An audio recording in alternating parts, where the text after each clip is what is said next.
Hello guys, welcome back to my YouTube channel. ಇವತ್ತಿನ ಈ ವಿಡಿಯೋದಲ್ಲಿ ಭೈರವ ಮೂವಿ ಬಗ್ಗೆ ರಿವ್ಯೂ ಮಾಡ್ತಾ ಇದ್ದೀನಿ. ಯಾರ್ಯಾರು ನನ್ನ ಯೂಟ್ಯೂಬ್ ಚಾನಲ್ ನೋಡ್ತೀರಾ ತಪ್ಪದೇ ಸಬ್ಸ್ಕ್ರೈಬ್ ಮಾಡಿಕೊಂಡು ಕೆಳಗಡೆ ಕಾಣೋ ಬೆಲ್ಲೈಕನನ್ನು ಕ್ಲಿಕ್ ಮಾಡಿ ಗಾಯ್ಸ್. ಈ ಭೈರವ ಮೂವಿಯಲ್ಲಿ ಯಾವ ಯಾವ ಹೀರೋಗಳು ನಟಿಸಿದ್ದಾರೆ ಮತ್ತು ಯಾವ ಯಾವ ಹೀರೋಯಿನ್ಗಳು ನಟಿಸಿದ್ದಾರೆ ಮತ್ತು ಈ ಮೂವಿಯ ಬಜೆಟ್ ಎಷ್ಟಾಗಿದೆ ಮತ್ತು ಈ ಮೂವಿಯ ಕಲೆಕ್ಷನ್ ಎಷ್ಟಾಗಿದೆ ಮತ್ತು ಈ ಮೂವಿಯು ಯಾವ ಯಾವ ಭಾಷೆಗಳಲ್ಲಿ ಬಿಡುಗಡೆ ಹೊಂದಿದೆ ಮತ್ತು ಈ ಮೂವಿಯ ಸ್ಟೋರಿ ಹೆಂಗಿದೆ ಅಂತ ಕೂಡ ಈ ವಿಡಿಯೋದಲ್ಲಿ ನೋಡೋಣ ಗಾಯ್ಸ್. ಈ ಭೈರವ ಮೂವಿಯಲ್ಲಿ ಕಾರ್ತಿಕ್ ಸುರೇಶ್ ಅವರು ಈ ಮೂವಿಯಲ್ಲಿ ನಟಿಸಿದ್ದಾರೆ ಮತ್ತು ವಿಜಯ್ ಅವರು ಈ ಮೂವಿಯಲ್ಲಿ ನಟಿಸಿದ್ದಾರೆ ಮತ್ತು ಜಗಪತಿ ಬಾಬು ಅವರು ಈ ಮೂವಿಯಲ್ಲಿ ನಟಿಸಿದ್ದಾರೆ ಮತ್ತು ಡ್ಯಾನಿಯಲ್ ಬಾಲಾಜಿ ಅವರು ಈ ಮೂವಿಯಲ್ಲಿ ನಟಿಸಿದ್ದಾರೆ. ಮತ್ತು ಈ ಭೈರವ ಮೂವಿಯು ಯಾವ ಯಾವ ಭಾಷೆಗಳಲ್ಲಿ ತೆರೆಗೊಂಡಿದೆ ಅಂತಂದರೆ ಮೇನಾಗಿ ತಮಿಳಿನಲ್ಲಿ ತೆರೆಗೊಂಡಿದೆ ಮತ್ತು ತೆಲುಗಿನಲ್ಲಿ ತೆರೆಗೊಂಡಿದೆ ಮತ್ತು ಹಿಂದಿಯಲ್ಲಿ ಕೂಡ ಡಬ್ ಮಾಡಿದ್ದಾರೆ ಮತ್ತು ಕನ್ನಡದಲ್ಲಿ ಕೂಡ ಡಬ್ ಮಾಡಿದ್ದಾರೆ ಅಂತಲೂ ಕೂಡ ಹೇಳ್ಬೋದು.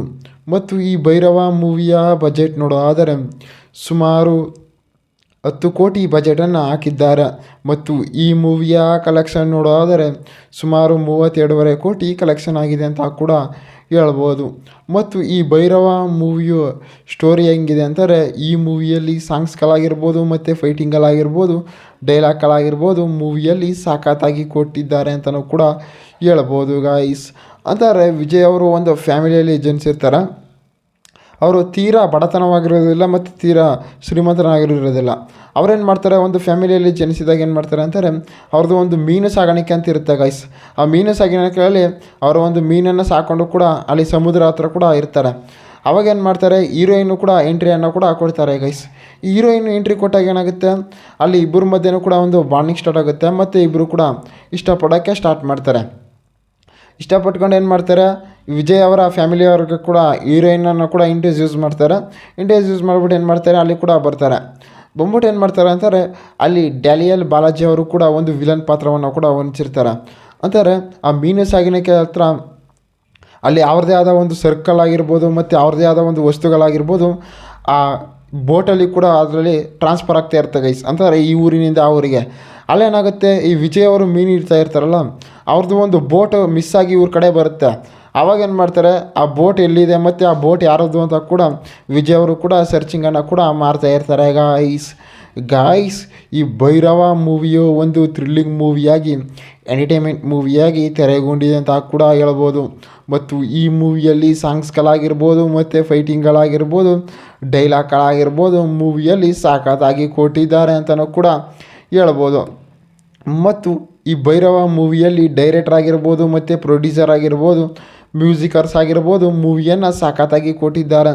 ಮತ್ತು ಈ ಮೂವಿಯು ತಮಿಳಲ್ಲಾಗಿರ್ಬೋದು ಮತ್ತು ತೆಲುಗಿನಲ್ಲಾಗಿರ್ಬೋದು, ಹಿಂದಿಯಲ್ಲಾಗಿರ್ಬೋದು ಮೂವಿಯನ್ನು ಸದ್ದು ಮಾಡ್ತಿದೆ ಅಂತ ಕೂಡ ಹೇಳ್ಬೋದು. ಮತ್ತು ಈ ಮೂವಿಯು ಹಲವಾರು OTT ಫಾರ್ಮೆಟ್ಲಾಗಿರ್ಬೋದು ಮೂವಿಯನ್ನು ಬಿಟ್ಟಿದ್ದಾರೆ ಅಂತಲೂ ಕೂಡ ಹೇಳ್ಬೋದು ಗಾಯ್ಸ್. ಈ ಭೈರವ ಮೂವಿಯು ಒಂದು ಫ್ಯಾಮಿಲಿ ಎಂಟರ್ಟೈನ್ಮೆಂಟ್ ಮೂವಿಯಾಗಿ, ಒಂದು ಲವ್ ಸ್ಟೋರಿ ಮೂವಿಯಾಗಿ ತೆರೆಗೊಂಡಿದೆ. ಮತ್ತು ಏನಾಗುತ್ತೆ, ಅಲ್ಲಿ ಡ್ಯಾನಿಯಲ್ ಬಾಲಾಜಿ ಅವರಾಗಿರ್ಬೋದು ಮತ್ತು ಜಗಪತಿ ಬಾಬು ಅವರಾಗಿರ್ಬೋದು ಅಲ್ಲಿ ಎಂಟ್ರಿಯನ್ನು ಕೊಡ್ತಾರೆ. ಅಂತಾರೆ ನಮ್ಮ ಸರ್ಕಲ್ ಆಗಿರ್ಬೋದು, ನಮ್ಮ ವಸ್ತುಗಳಾಗಿರ್ಬೋದು ನೀವೇತಿಗೆ ತಗೊಬಂದು ಕೊಟ್ಟಿದ್ದೀರಾ ಅಂತ ಕೂಡ ಅಲ್ಲಿ ಕೇಳ್ತಾರೆ. ಮತ್ತು ಇಬ್ಬರ ಮಧ್ಯೆನೂ ಕೂಡ ಒಂದು ಫೈಟಿಂಗು ಕೂಡ ಆಗುತ್ತೆ ಅಂತಲೂ ಕೂಡ ಹೇಳ್ಬೋದು ಗಾಯ್ಸ್. ಈ ಭೈರವ ಮೂವಿಯು ಒಂದು ಎಂಟರ್ಟೈನ್ಮೆಂಟ್ ಮೂವಿಯಾಗಿ, ಥ್ರಿಲ್ಲಿಂಗ್ ಮೂವಿಯಾಗಿ ತೆರೆಗೊಂಡಿದೆ ಅಂತ ನಾವು ಕೂಡ ಹೇಳ್ಬೋದು ಗಾಯ್ಸ್. ಯಾರ್ಯಾರು ನನ್ನ ಯೂಟ್ಯೂಬ್ ಚಾನಲ್ ನೋಡ್ತೀರಾ ತಪ್ಪದೇ ಸಬ್ಸ್ಕ್ರೈಬ್ ಮಾಡ್ಕೊಳ್ಳಿ ಗಾಯ್ಸ್.